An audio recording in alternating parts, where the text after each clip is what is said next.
দর্শক, আজ এমন এক রহস্য ঘেরা বইয়ের কথা বলবো যার নাম অনেকেই শুনেছেন, কিন্তু এর ভেতরের গল্পটা খুব কম মানুষই জানেন। যে বইটি দেখছেন এর উচ্চতা প্রায় 3 থেকে 4 বছরের শিশুর সমান, আর ওজনে প্রায় একজন প্রাপ্তবয়স্ক মানুষের মতো, প্রায় 75 কেজি, যার প্রতিটি পৃষ্ঠা তৈরি হয়েছে 160টি প্রাণীর চামড়া দিয়ে। আর সবচেয়ে অবাক করা বিষয়, কথিত আছে এই বিশাল বইটি নাকি লেখা হয়েছিল মাত্র এক রাতেই, আর তা নাকি লিখেছে খোদ শয়তান।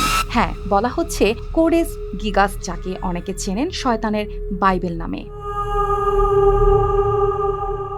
ইতিহাস বলছে এক সন্ন্যাসী গুরুতর অপরাধ করে বসেছিল। সেই অপরাধের শাস্তি ছিল ভয়াবহ। তাকে জীবন্ত দেয়ালের ভেতরে পুঁতে ফেলা হবে। বাঁচার শেষ চেষ্টা হিসেবে সে মঠের প্রধানের কাছে প্রতিশ্রুতি দেয় এক রাতেই এমন একটি বই লিখবে যা মঠকে করে তুলবে চিরদিনের জন্য বিখ্যাত।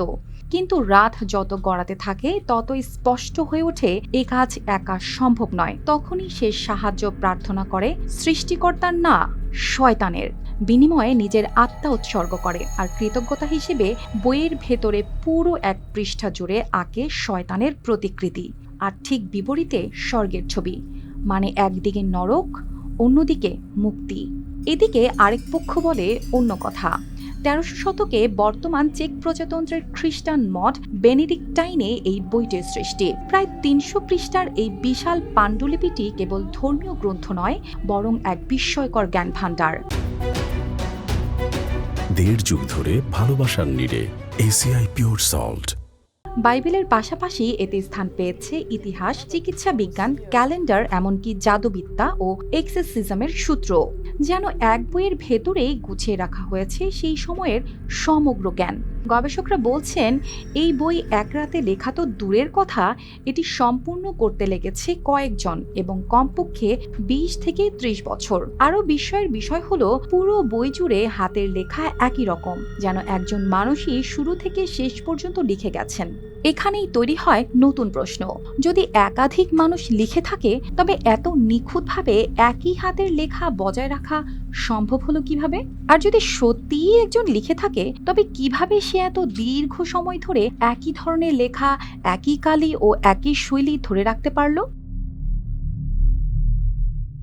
এই বইয়ের যাত্রা পথও কম নাটকীয় নয়। 1594 সালে এক সম্রাট এটি নিজের সংগ্রহে নিয়ে আসেন। এরপর 1648 সালে 30 ইয়ার্স ওয়ার এর শেষ দিকে সুইডিশ সেনারা প্রাগ দখল করলে সেখান থেকেই এটি পৌঁছে যায় সুইডেনে।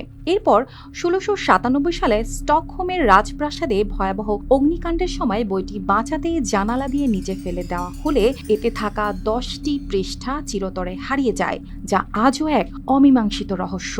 বলা হয় সেখানে হয়তো শয়তান সম্পর্কে কোনো ভয়াবহ তথ্য দেয়া আছে, তাই সেটা সরিয়ে ফেলা হয়েছে।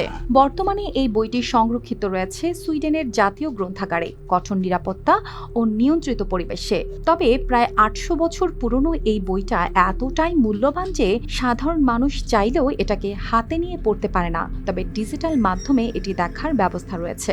দর্শক, কোডেস গিগাস, আপনার কি মনে হয় এটা মানুষ নাকি শয়তানের তৈরি? অর্পিতা জাহান, RTV।